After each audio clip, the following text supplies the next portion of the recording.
آدمی کے گناہگار ہونے کے لیے اتنا کافی ہے، اللہ کے رسول صلی اللہ علیہ وسلم نے فرمایا کہ آدمی کے گناہگار ہونے کے لیے اتنا کافی ہے کہ وہ اپنے ماتحتوں کا کھانا روک دے، مطلب اس کے ماتحت میں جو لوگ رہ رہے ہیں، بیوی ہیں، بچے ہیں، ان کو اگر کھانے دینے سے روک دیں تو اللہ کے رسول صلی اللہ علیہ وسلم کا یہ فرمان ہے کہ اس کے گناہگار ہونے کے لیے اتنا کافی ہے۔ اس کے بعد ہے کہ اگلا جو ہے وہ یہ ہے کہ اللہ کے رسول صلی اللہ علیہ وسلم نے فرمایا ہے کہ ان کے ساتھ مطلب اپنی بیویوں کے ساتھ اچھی طرح سے گزر بسر کرو، اور سورہ بقرہ میں اللہ تعالیٰ فرما رہا اور ان عورتوں کے لیے اسی طرح حق ہے جیسے معروف طریقے سے ان کے ذمہ حق ہے۔ بیوی کے ساتھ حسن صحبت اختیار کرنے کی یہ صورتیں ہیں کہ خاوند اس کی عزت کرے۔ حسن صحبت کا کیا معاملہ ہے کہ خاوند اس کی عزت کرے، یہ بہت امپورٹنٹ ہے کہ اگر بیوی کے بارے میں جیسے کل بھی بات ہوئی تھی، امام احمد بن حنبل کا قول ہم نے نقل کیا تو نبی صلی اللہ علیہ وسلم کا اتنا قول نقل کیا، ان کی جو کیریکٹرسٹک اللہ نے جو بنائی، ان کی جو صفت بنائی ہے کہ آپ بیوی ویسے ہی آپ کو ریٹرن کرے گی جس طرح سے آپ ان کے ساتھ بیہیو کریں گے، اللہ نے ان کی کیریکٹرسٹک بنائی ہے، تو آپ اگر ان سے عزت چاہتے ہیں تو آپ کو عزت کرنا ہوگا۔ تو یہاں حسن صحبت اختیار کرنے کی یہ صورت ہے کہ خاوند اس کی عزت کرے اور اس کی رضا جوئی کرے، اسے اپنی محبوب رکھے۔ اس کا مطلب یہاں صاف یہاں پہ بات کلیئر ہو کہ اس کے ساتھ محبت کا وہ اس حد تک اس سے محبت کرے، اس حد تک اس سے اچھے انداز میں بات کرے، اس حد تک اس کے ساتھ اخلاق کا کام کرے جو سب سے پیک پر ہو، اخلاق کا اعلیٰ معیار، خوبصورتی کا اعلیٰ معیار، اچھے انداز کا اعلیٰ معیار، وہاں جا کر اس کے ساتھ وہ معاملہ کرے اور اس کے سامنے اس کے گھر والوں کو اچھے الفاظ میں یاد کرے، کر کے اس کو عزت بخشے۔ یہ بہت امپورٹنٹ ہے کہ لڑکی جب شادی ہو کے اپنے سسرال جاتی ہے تو وہ اپنے گھر میں کم سے کم 20 سے 22 سال یا 24 سال ایوریج گزار کے جاتی ہے، اور ان کے ماں باپ کا جو معاملہ ہے وہ ماں باپ کے لیے جیسے ایک الگ مقام ہوتا ہے ہر بچے کے دل میں، تو کئی بار ایسا دیکھنے کو ملتا ہے کہ خاوند کچھ غلطی ہوتی ہے بیوی سے تو ان کے گھر والوں کے بارے میں برا الفاظ، یا ان کے سسرال میں ان کے گھر والے میں کے بارے میں کوئی برائی ہوتی ہے تو خاوند اس وقت چپ ہوتا ہے، کچھ نہیں بولتا ہے، بلکہ یہاں تلقین کی جا رہی ہے کہ اس کے گھر والوں مطلب اپنی بیوی کے گھر والوں کے بارے میں تعریف کرو، اچھے الفاظ میں یاد کرو، کہ جب بھی یاد کرو اپنے ساس سسر کو، اپنے بیوی کے گھر والوں کو، تو بہت اچھے الفاظ میں یاد کرو۔ اس سے کیا ہوگا کہ تم ان کے گھر والوں کے اچھے انداز میں بات کرنے سے اس کا مراد ہے کہ تم اپنی بیوی کو عزت بخش رہے ہو، ان کے پاس آتا جاتا رہے اور مختلف مواقع اور تقریبات میں ان کو دعوت دے، ان کے سسرال میں، لڑکی کے سسرال میں ہر کچھ دن میں مطلب مہینے میں آتا جاتا رہے، مطلب تاکہ لڑکی کو یہ نہ فیل ہو کہ مطلب میرا ایک پورا کا پورا جو رشتہ تھا بچپن سے بنا ہوا اس کو کاٹ دیا گیا اس رشتے کی بنیاد پر، اسے لگے کہ نہیں وہ رشتہ بھی قائم ہے۔ اور جب بھی اپنے گھر میں کوئی پروگرام کرو کسی بھی اعتبار سے تو ان لوگوں کو بھی دعوت دو، اور جب وہ دعوت آئیں ان کے گھر والے تو ان کے ساتھ ایک عزت کا معاملہ کرو تاکہ جو لڑکی ہے اس کو عزت محسوس ہو۔ جب وہ غصے کی کیفیت میں ہو بیوی تو بہت ہی تحمل سے، بہت ہی آرام سے، بہت ہی محبت سے کام لیا کرو۔ اگر وہ کوئی بیوقوفانہ حرکت کر بیٹھے، اگر کوئی ایسا کام کر دے جیسے کہ فور ایگزامپل تم نے اسے کوئی کام دیا ہے اور وہ غلط کر بیٹھے یا کوئی بیوقوفانہ حرکت کر بیٹھے، تو چلا مت بیٹھو اس کے اوپر، اس سے صبر سے کام لے، کیونکہ بیوی خاوند کی نسبت میں زیادہ جذباتی ہوتی ہے، عورت کے اندر جذبات زیادہ ہوتا ہے، تو اگر تم اس پہ چلا بیٹھو گے تو اس کے جذبات کو تم مطلب اس کے ساتھ کھیل بیٹھو گے اور اس سے تم تکلیف پہنچاؤ گے، تو اس کا مطلب ہے کہ انڈائریکٹلی تم نے خود کو تکلیف پہنچایا، پھر تم جس سکون کی تلاش میں وہ سکون تمہیں نہیں ملے گا، اور تمہارے سکون کا جو معاملہ ہے وہ بیوی کے سکون سے ہو کے گزرتا ہے، تو بیوی اگر سکون میں ہے تو اس کا مطلب ہے تمہیں بھی سکون حاصل ہوگا۔ تو اگر اس سے کوئی غلطی ہو جائے تو اس سے صبر کا کام لو، اور وہ عورت کا جو معاملہ ہوتا ہے وہ مرد کے معاملے میں زیادہ کم صبر کا معاملہ کرتی ہے۔ بیوی کے ساتھ حسن معاشرت کا ایک پہلو یہ بھی ہے کہ اس کی بات کو توجہ سے سنا جائے۔ آج کل یہ بہت زیادہ دیکھا جاتا ہے کہ خاوند موبائل چلا رہے ہیں یا کوئی کام کر رہے ہیں، بیوی آ کے کوئی بات کر رہی ہے تو دو کام ایک ساتھ کر رہے ہیں، بیوی سے کی بات سن بھی رہے ہیں اور اپنا کام بھی کر رہے ہیں، جبکہ منع کیا گیا ہے کہ جب بیوی تم سے کوئی بات کرنے کے لیے آئے تو تم اپنے تمام چیزوں کو، اپنے کام کو جو کر رہے ہو اس کو بند کر کے بہت ہی اطمینان کے ساتھ ان کی بات کو سنو۔ اس سے کیا ہوگا کہ اسے ایک امپورٹنس فیل ہوگا کہ میری بھی کوئی وقت، میری بھی کوئی مطلب ایک شخصیت ہے ان کے نظر میں، کہ میری بھی رائے کی کوئی ویلیو ہے، اس کی رائے کا احترام کرو. جب بھی وہ کوئی رائے دے تو اس کو ایسی جھڑک مت مارے, نہیں تمہیں کیا آتا, تم سب بات بیچ میں مت بولو, تم یہ بڑوں کا کام ہے, یہ مردوں کا کام ہے, اس طرح سے اس کو جواب نہ دو, بلکہ اس کے رائے کا احترام کرو. اور جب وہ کوئی اچھا مشورہ دے تو اسے قبول کرو. آپ سب نبی صلی اللہ علیہ وسلم کے زمانے میں جب صلح حدیبیہ کے موقع پر آپ صلی اللہ علیہ وسلم کو حضرت ام سلمہ رضی اللہ عنہ نے ایک رائے دی تھی, اور اللہ کے رسول صلی اللہ علیہ وسلم نے اس رائے پر عمل بھی کیا تھا, اور جس کی وجہ سے مسلمان گناہ سے بچ گئے تھے. بیوی کے ساتھ شریعت کی حدود میں رہتے ہوئے خوش ہنسی مذاق, دل لگی, دلداری, محبت کرنا, مختلف مواقع پر اس کو جیسے کہ گھر آ گئے تو ہو سکتا ہے کہ جیسے کہ ایک جگہ میں نے دیکھا تھا کہ ایک خاوند ہے جو اپنی بیوی کے لیے ہر فرائیڈے کے لیے کوئی نہ کوئی تحفے لے آتا تھا, گفٹ لے آتا تھا. تو مختلف مواقع پہ اسے تحفے اور تحائف دینا, سرپرائزز دینا, ہو سکتا ہے کہ مطلب کہ کبھی ان کے لیے کچھ گفٹ لے آئیں, کچھ سرپرائز دے دیں, اس اعتبار سے تاکہ ہمیشہ ہمہ وقت یہ اس کوشش میں لگا رہنا کہ اسے خوش کرنا. اب کچھ لوگ اس پہ سوال کرتے ہیں, ایک بار اسی بات پہ کچھ لوگوں نے سوال کیا کہ کیا زندگی بھر یہی کام کرتے رہیں کہ بیوی کو خوش کرتے رہیں؟ تو آپ سمجھے کہ یہ وہ معاملہ ہے کہ اگر آپ نے اس کام سے منہ موڑ لیا کہ بھائی زندگی بھر بیوی کو خوش کرنا ہے, تو آپ اگر بیوی کو خوش کرنا چھوڑ دیں تو اس کا مطلب یہ ہوا کہ آپ نے اپنی سکون کے ساتھ سمجھوتا کر لیا. تو پھر انسان سکون تلاش کرتا ہے کشمیر, سوئٹزرلینڈ جا کے, اور اوٹی اور دہرادون جا کے, جبکہ وہاں سکون نہیں ہے. سکون تو بیوی کے سکون میں ہے. بیوی کو ناراض کر کے, بیوی کا سکون چھین کے, اور دوسرے جگہ سکون حاصل کرنے کے لیے لوگ جاتے ہیں. تو اس بات کو سمجھیں کہ آپ اتنے پیسے خرچ کر کے جہاں سکون حاصل کرنے کے لیے جا رہے ہیں, جبکہ آپ نے سکون کو خود مار دیا ہے. تو یہ بہت امپورٹنٹ ہے کہ انسان ہمہ وقت اس طرح کا کام سوچتے رہے, جس طرح وہ ہمہ وقت روزی کے بارے میں خیال کرتے رہتا ہے, دن رات صبح شام کی, کس طرح سے روزی کمائے, رزق کمایا جائے, کس طرح سے پیسے کمایا جائے, جس طرح سے فیملی چلے گا اور اپنے خواہشات, اسی طرح اس کو بھی پیرلل لے کے چلے کہ کس طرح اپنی بیوی کو خوش رکھا جائے. کیونکہ اگر بیوی خوش رہے گی تو اس کے ساتھ ساتھ وہ خوش رہے گا, اور معاشرہ, اس کا گھر خوش رہے گا, اور ایک اسلامی معاشرے کی تعمیر ہوگی. اس کے بعد حسن تحائف کا اثر, آپ سمجھے کہ تحفے کا اثر اس قدر گہرا اثر ہوتا ہے کہ بیوی کا ایک ایک پور خوشی سے پھوٹنے لگتا ہے. آپ جب ایک چھوٹا سا تحفہ بھی, ایک چاہے وہ گلاب ہو یا ایک کوئی بھی تحفہ, ایک چھوٹی سی رنگ بھی کیوں نہ ہو, یا کوئی بہت بڑا تحفہ ہو, آپ جب اپنی بیوی کو دیتے ہیں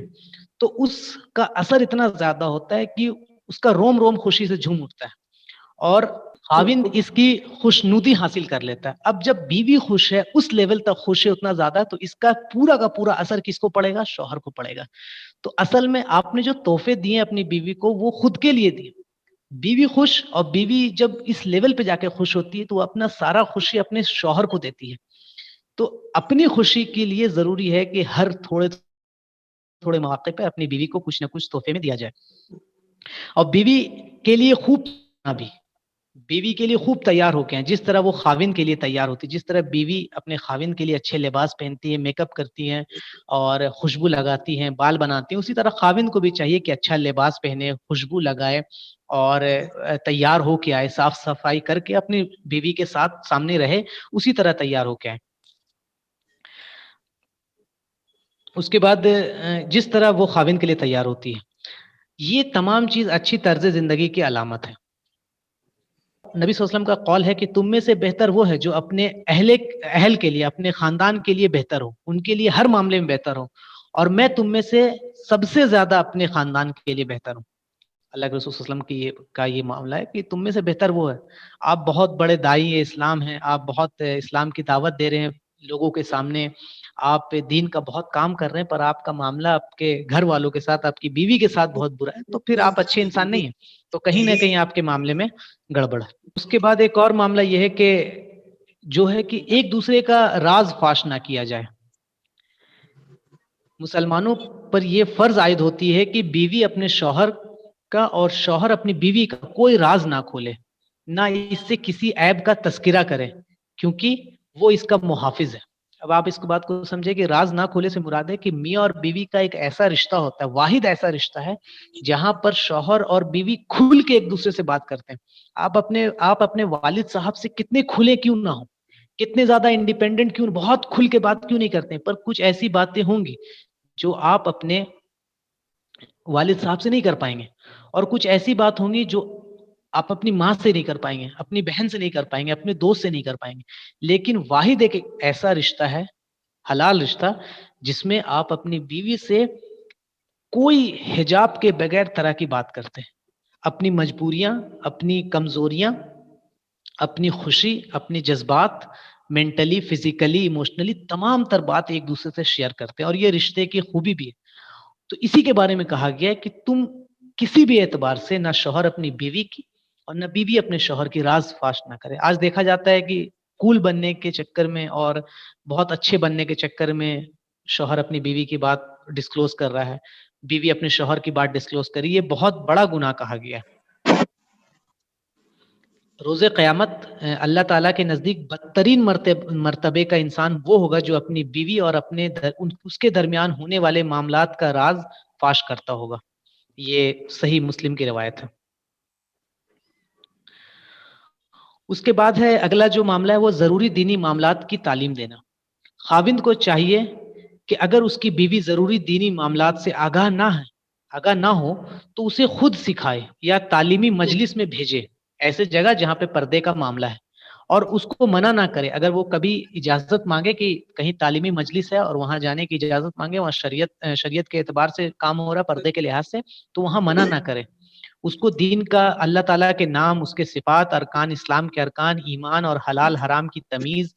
احکام، صحیح طریقہ، فروعی مسائل، تمام تر کی عبادت کا کیا معاملہ ہے، اول وقت میں نماز پڑھنے کی تلقین کرے اور دیگر عبادات کی ترغیب دے۔ اور یہ بہت بڑے مطلب ڈیوٹیز میں سے ایک ڈیوٹی ہے، اور جس کے بارے میں قرآن میں خود کہا گیا ہے سورہ تحریم میں کہ اے لوگوں جو ایمان لائے ہو، اپنے آپ کو اور اپنے گھر والوں کو آگ سے بچاؤ جس کا ایندھن انسان اور پتھر ہے۔ اگلا ہے کہ بیوی اور بچوں کو نماز کا حکم دینا اپنے، اور اس کی جو دلیل قرآن میں یہ ہے کہ اور اپنے گھر والوں کو نماز کا حکم دیں اور اس پر خوب پابند رہیں۔ اور یہ ایک بہت بڑی ذمہ داری سے ایک ذمہ داری ہے کہ اپنے بیوی کو اور اپنے بچوں کو نماز کا حکم دے۔ ضرورت کے لیے گھر سے نکلنا،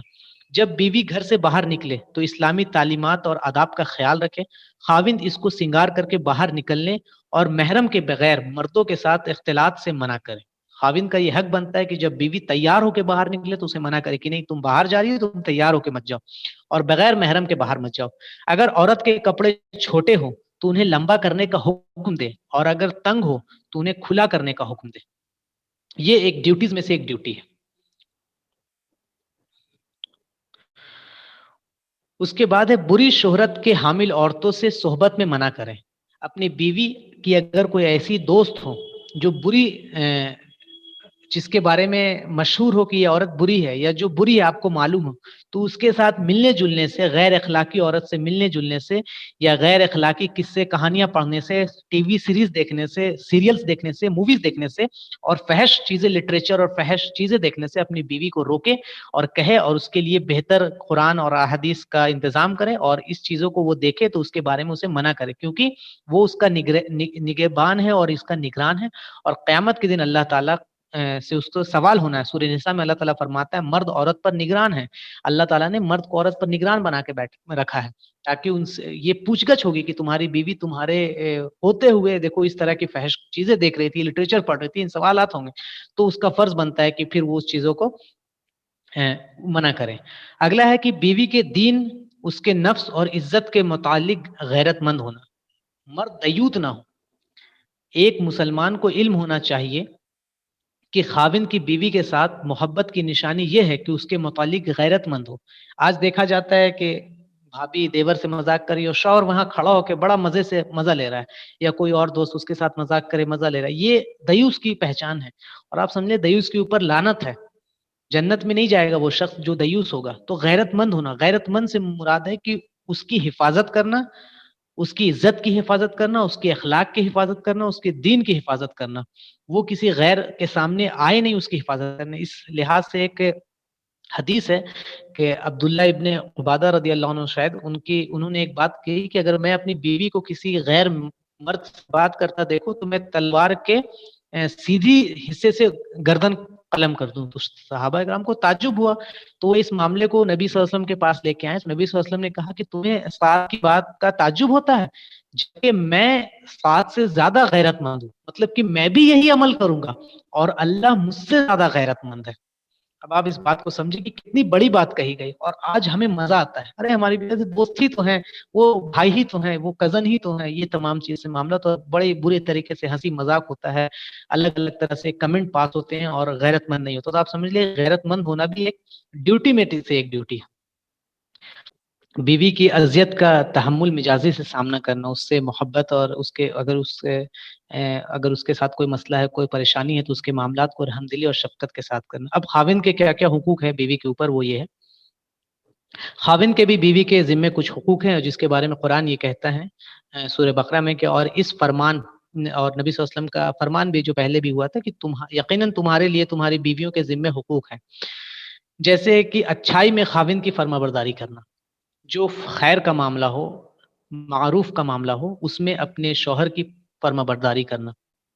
اس کے جیسے کہ ابو ہریرہ رضی اللہ عنہ کا قول ہے کہ اگر عورت 5 نمازیں ادا کرے, اپنی شرمگاہ کی حفاظت کرے اور اپنے خاوند کی فرما برداری کرے, 3 پوائنٹ ہے, اگر نماز ادا کرے, اپنی شرمگاہ کی حفاظت کرے اور اپنے خاوند کی فرما برداری کرے, تو جنت کے جس دروازے سے چاہے گی وہ داخل ہو جائے گی. اور یہ روایت مسند احمد کی ہے کہ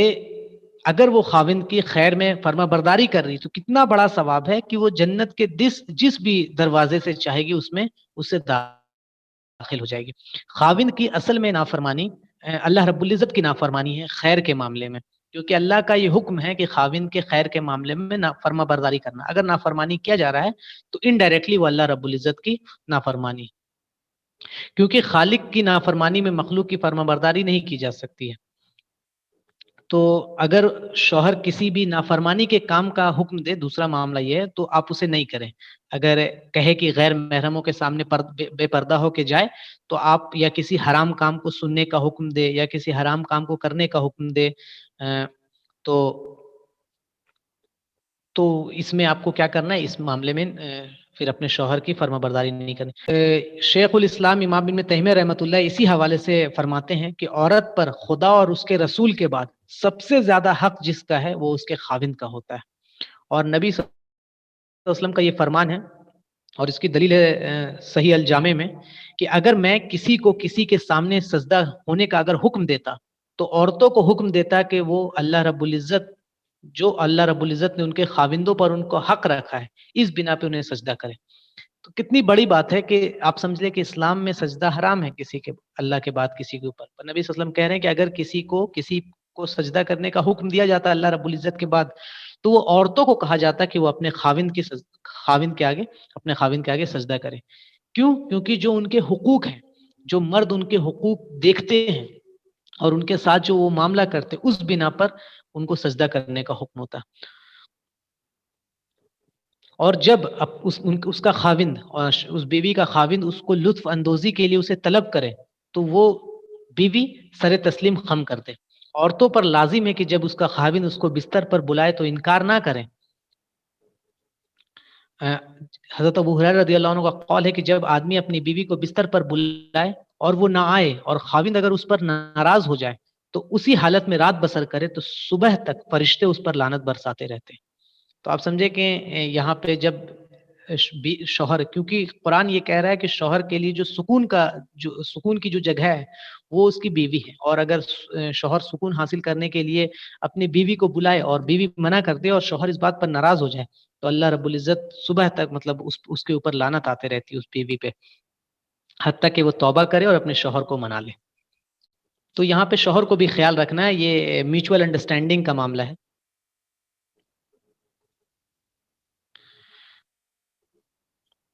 اس کے بعد ہے کہ نفلی روزے رکھنے کے لیے اجازت لے. بیوی کا ایک اور حقوق ہے شوہر کے اوپر کہ جب وہ جو فرائض رمضان کے روزے کے علاوہ جتنے روزے ہیں اگر ان کو رکھنے کے لیے سوچیں, تو وہ کیا کرے کہ وہ اپنے شوہر سے اجازت اس بات کے لیے کہ کیا میں روزہ رکھنا چاہتی ہوں کہ میں رکھ لوں. اگر شوہر اس بات کی اجازت دے دے کہ ہاں آپ رکھ لیجئے, تو اس پہ روزہ رکھے, اور اگر منع کر دے تو پھر رک جائے۔ خاوند کا بیوی پر یہ بھی حق ہے کہ جب وہ گھر پر موجود ہو اور کسی سفر پر نہ نکلے تو وہ کوئی بھی نفلی روزہ اس کے اجازت کے بغیر نہ رکھے، کیونکہ اللہ کے رسول صلی اللہ علیہ وسلم کا فرمان ہے کسی عورت کے لیے جائز نہیں ہے کہ اس کا خاوند موجود ہو اور وہ اس کی اجازت کے بغیر روزہ رکھے۔ تو یہ بھی ہے کہ خاوند اگر اس کے گھر خاوند اگر موجود ہو تو بیوی اس کے بغیر اجازت کے روزہ نہ رکھے۔ اگلا جو اس کا حق ہے یہ ہے خاوند کی رضا جوئی کرتا رہے۔ رضا جوئی کرنا، بیوی کی یہ ذمہ داری ہے کہ جب اس کا خاوند گھر آئے تو اس کی خوشنودی پانے اور اس کی دل کی گہرائیوں تک اس کو خوش کرنے کے لیے بھرپور کوشش کرے۔ اس سے مراد ہے جیسے وہ تیار ہو کے آئے، بیوی تیار ہو کے رہے، خوشبو لگا کے رہے، شوہر آئے تو اسے آتے کے ساتھ ہی اس کو کام اور یہ باتیں نہ کرے، بلکہ اس کے ساتھ میں پانی ہو یا کوئی شربت ہو اسے وہ پیش کرے اور اس کے تھکاوٹ کو کم کرے اور اس کے سامنے نفرت کا اظہار نہ کرے، اس کا سامان اٹھائے، اس کے کپڑے تبدیل کرنے میں اس کی مدد کرے اور اس کی خدمت میں گھر میں پہننے والے کپڑے اس کو حاضر کرے اور اس کی خوشنودی اس میں حاصل کرے۔ اس لیے ایک مسلمان بیوی کو اپنی جسمانی صفائی سے غفلت نہیں برتنی چاہیے۔ جسمانی نقافت چہرے کو رونق بخشتی ہے، خاوند کو محبوب کر دیتی ہے، بیماریوں علتوں سے عورت کو محفوظ رکھتی ہے اور جسم کو کام کرنے کے لیے طاقت مہیا کراتی ہے۔ گندی میلی کچلی عورت کو دیکھ کر طبیعت مقدور ہو جاتی ہے اور آنکھیں اور کان اس کی بیزاری کا احساس کرتے ہیں۔ اس لیے جب اپنے خاوند کو ملے تو بڑے خوشگوار موڈ میں ملے، حشاش بشاش انداز میں ملے، بہت خوشی کے ساتھ ملے۔ اگلا جو معاملہ ہے وہ یہ ہے کہ جو اس سے پہلے بھی ڈسکس ہوا ہے کہ راز فاش نہ کریں۔ اس سے پہلے ہی بتایا گیا تھا کہ شوہر اور بیوی کا جو ریلیشن شپ ہے اس انٹیمیٹ لیول کا ریلیشن شپ ہوتا ہے کہ دنیا میں ویسا ریلیشن شپ کسی کا نہیں بنتا ہے۔ تو شوہر اپنی بیوی کو تمام تر راز کی بات بتا دیتا ہے اور بیوی اپنے شوہر کو تمام تر راز کی بات بتا دیتی ہے۔ تو دونوں سے یہ بار بار کہا جا رہا ہے کہ وہ دونوں ایک دوسرے کے راز کو فاش نہ کریں۔ اس کے بعد ہے کہ خاوند کی اہل خانہ کی عزت کرنا۔ جس طرح سے شوہر کو یہ تلقین کی گئی تھی کہ وہ بیوی کے گھر والوں کی عزت کرے، اسی طرح بیوی کو یہ تلقین دی جا رہی ہے کہ وہ شوہر کے اہل خانہ کی عزت کرے، ان کے ساتھ اچھا سلوک کرے، کیونکہ بیوی کا فرض ہے کہ وہ خاوند کے والدین اور ان کی بہنوں کے ساتھ اچھا سلوک کرے اور اللہ تعالیٰ کی رضامندی کو اپنی رضامندی اور اپنے خاوند کو خوشی کو اپنی خوشی پر ترجیح دے۔ اگر وہ خاوند کے والدین کے بڑھاپے کے بنا پر ان کا شکریہ ادا کرتے ہوئے عزت کرے، اللہ تعالیٰ نے اعزاز بخشا ہے۔ تو آپ سمجھے کہ کئی لوگ اس طرح کے سوال کرتے ہیں کہ بھائی ہماری ذمہ داری نہیں ہے شوہر کے گھر والوں کی خدمت کرنا، یہ ہمارے کہاں شریعت میں اس بات کا ذکر؟ تو اب آپ سمجھے شریعت میں اس بات کا ذکر ہے۔ آپ کی ذمہ داری ہے شوہر کی اطاعت کرنا، شوہر کو خوش رکھنا، اور اگر شوہر کی خوشی ہے ان کے والدین میں خوشی، تو اگر آپ اپنی خوشی کو مارتے ہوئے شوہر کی خوشی